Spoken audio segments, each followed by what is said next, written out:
Bill, what an honor to have some time with you. You know, we've been doing these interviews for the sessions, and I was so excited to have some time with you because you have been a part of my life as a musician for many, many years in the Righteous Brothers, your music, but strictly your bass baritone sound. How this sound that you have that is just so powerful. I got it from my mom. No, I didn't.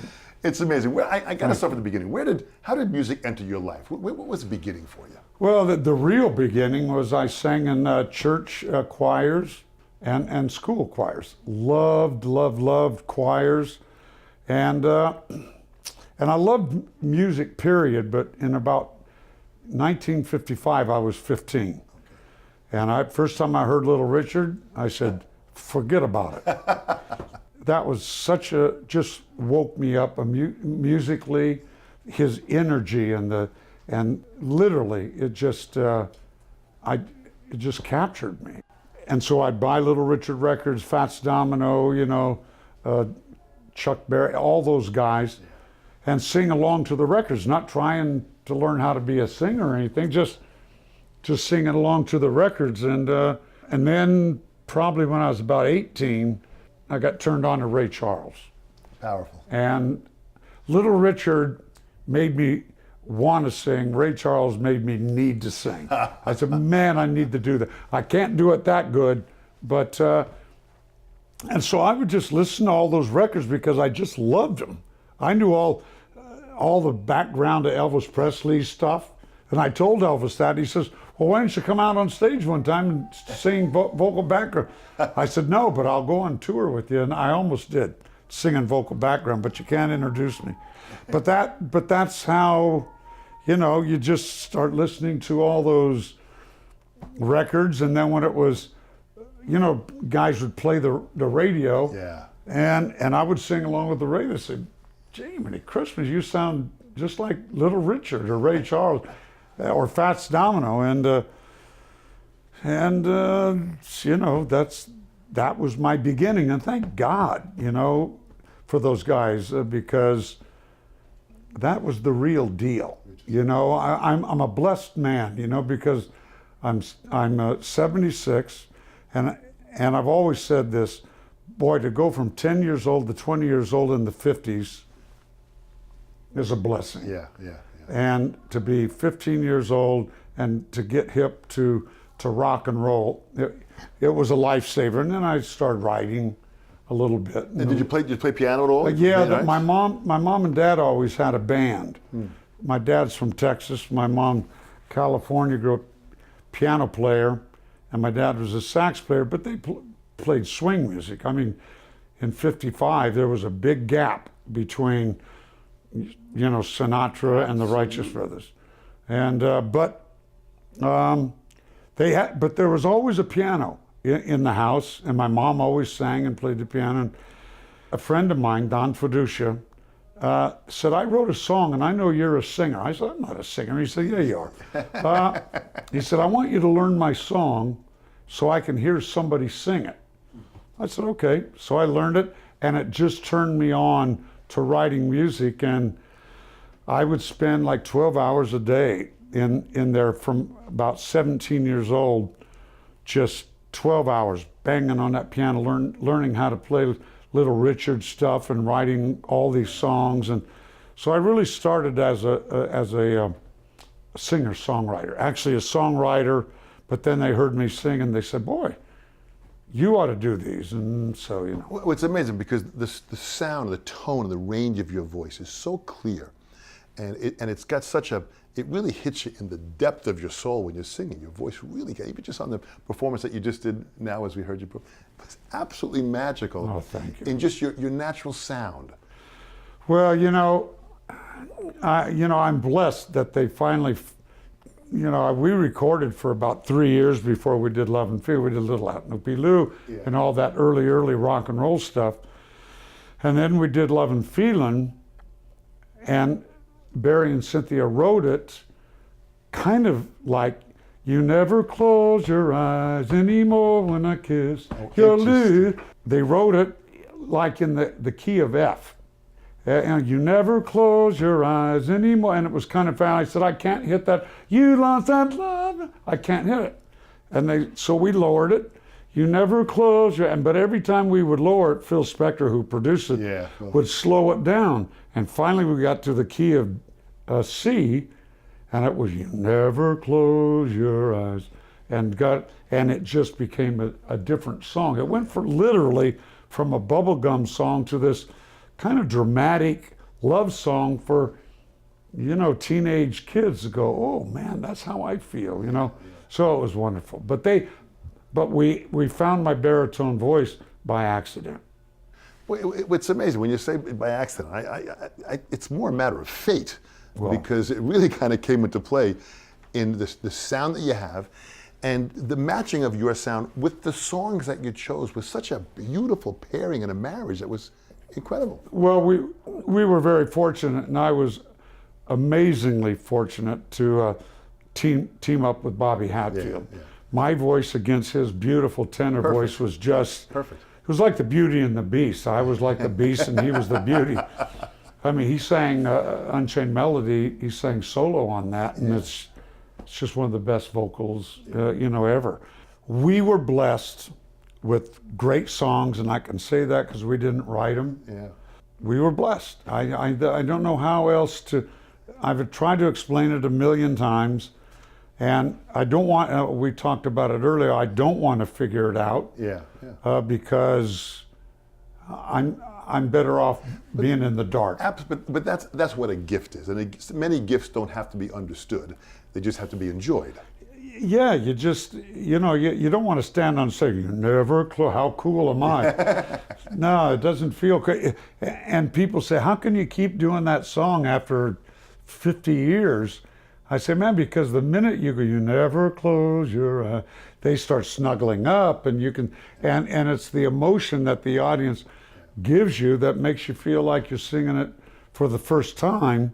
If I had to sing it in the shower every night by myself, I'd hang myself. What's amazing about it is that with your years of performing, and you've always maintained this intense touring schedule, how have you balanced that with all of your life? Is the organizing of the business, touring and staying on schedule, and this, that's a pretty intense, this has been an intense journey that you're on. Yeah, nobody's ever asked me that, and that's a great question, because it's the hardest thing in the world to balance out your private life and your career, because when your career's on fire, this goes way down. Absolutely. And then when you're on the downstroke, this is up, and you feel like you're nuts. Yeah. And it's real hard, and you have to pay attention to it. I had to tell my wife, and I did tell my wife, and she passed away in '76, and my son was 10, and I always told her, I said, listen, it's our anniversary, but I have to be on Ed Sullivan this week. Yeah. I got to do it. Yeah. I can celebrate the anniversary when I get in.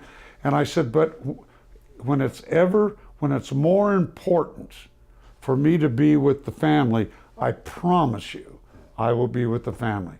And when she passed away, I retired in '76 because it was more important that I raised my son than to be a righteous brother. But what a great message that is, and how humble and how you keep your feet on the ground.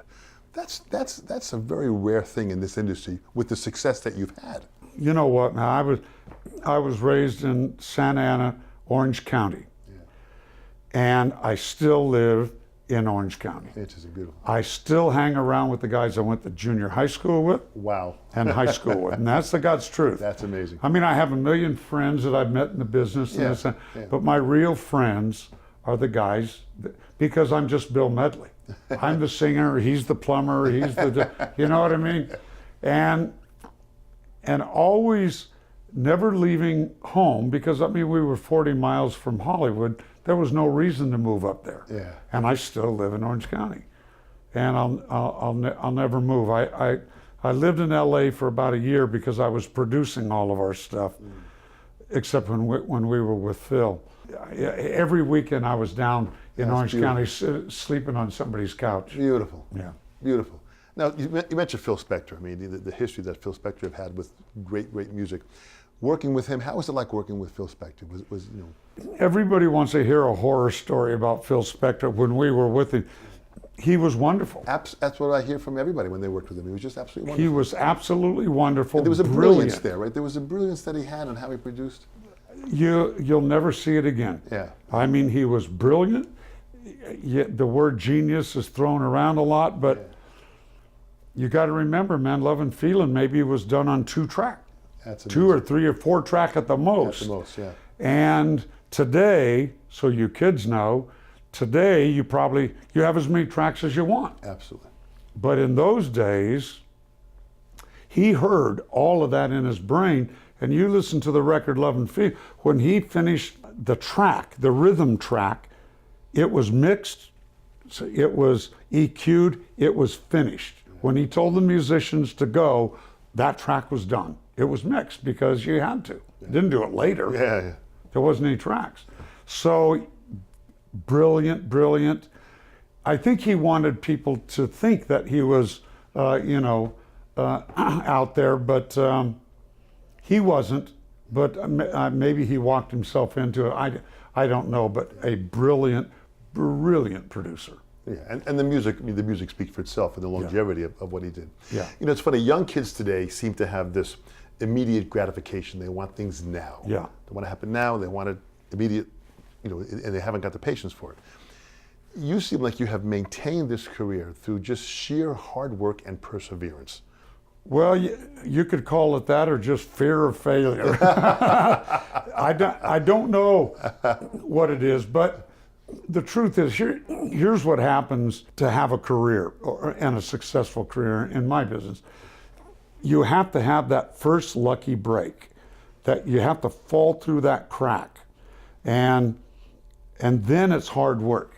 Then it's real hard work, and you still have to fall through about 3 more cracks. You got to get another hit record. I mean, having the first record is one thing, following it up is really tough, and you have to keep falling through the cracks, and the only way to keep falling through the cracks is pushing that first piece of luck. Right. And obviously you have to be talented, and you have to work real hard.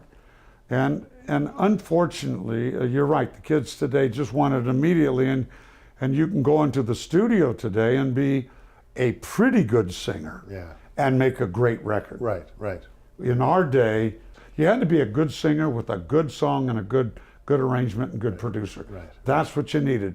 Today, we'll get the guitar later. Absolutely. No, we'll tune your voice later. Auto-tune, where they actually, Auto-tune, and I've heard many great artists without auto-tune. Oh yeah. It's disastrous. It's disastrous. And yeah. here you sang on stage in great pitch, your tone, your sound. You've maintained that. How do you maintain your voice? This is your instrument. How do you maintain that? Well, it's good news and bad news. Yeah. I'm a very spiritual man, so I think it's good news. God really pulled one on me because I felt I was lucky when we made it. I dropped out of high school, which you should never do, ever, for any reason. I dropped out of high school, so I felt I wasn't smart, and I felt I just got lucky. Yeah. And in '74, I left the Righteous Brothers in '68 and did about 6 years on my own. And in '74, God just, because God knew how I felt about myself. He just reached in and grabbed my throat, pulled it out of my throat. He said, I'm going to show you how hard you will work, and I'm going to show you how smart you are. And I was told I would never sing again, ever, in '74, by the biggest doctors in Hollywood. I went, started taking voice lessons. I ran into my high school choir teacher. He said, I can fix that. I said, come on, man. I've been told I'm done. Yeah. And he started working with me, took 2 lessons 5 days a week. Went to see a shrink. I did every single thing there was to do. Slowly but surely it got back. And now, because I've taken voice lessons from great guys, Yeah. I know now how to do Interesting.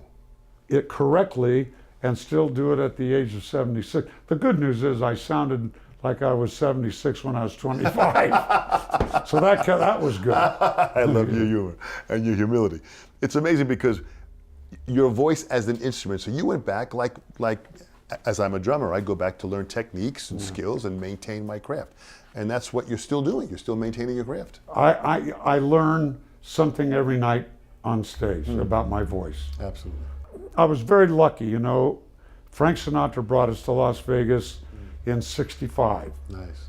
Well, I got to see Dean Martin by himself, Frank Sinatra, Sammy Davis, Louis Prima, Keely Smith. How great they were. And they were unbelievable. And Louis Prima taught me probably more without him knowing it. Yeah. I would watch him, and I would watch how he would just get the crowd. What an amazing entertainer. He was right? amazing. Yeah. Amazing. And he just didn't take any prisoners. Yeah. I learned then if you go after them, you'll get them. But if you don't go after them, and if you let them intimidate you, Yeah. well, you're in trouble. So I've just learned but I always learn. I keep learning. I'll do something on stage. Oh man, you know, oh, that came out really good, and I couldn't do that 20 years ago. I'll hit something on stage, and I'll remember what my vocal coach told me. You know, trust your voice, do the, and so I learn every night on stage. Well, that's powerful. Now, I enjoyed the show tremendously, but I loved the part with you and your daughter, Makenna. What an absolute adorable and professional, what a beautiful voice. Now you're passing this on to the next generation. Yeah. This is really powerful. Well, you know, and I love singing with her because she's really good. But I usually bring her up and say, "This is my daughter, and we're going to do time." And they all go, "Oh, yeah, isn't that sweet?" And then she starts singing. They go, "Oh my, wow!" So it's so great that she's great.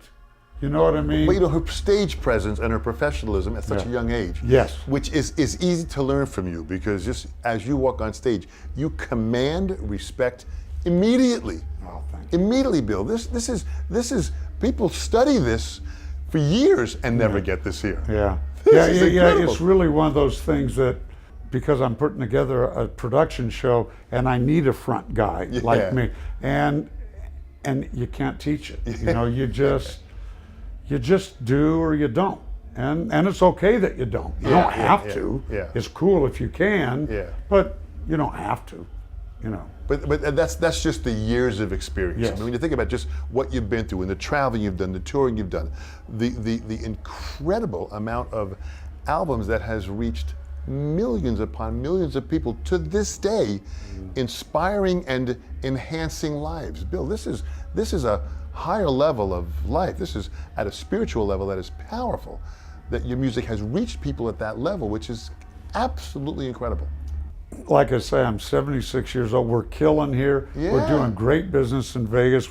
Every concert we've done outside of Vegas has been sold out. And listen, I can't explain it. I mean, I can't. There's no reason in the world for me to make over $300 a day.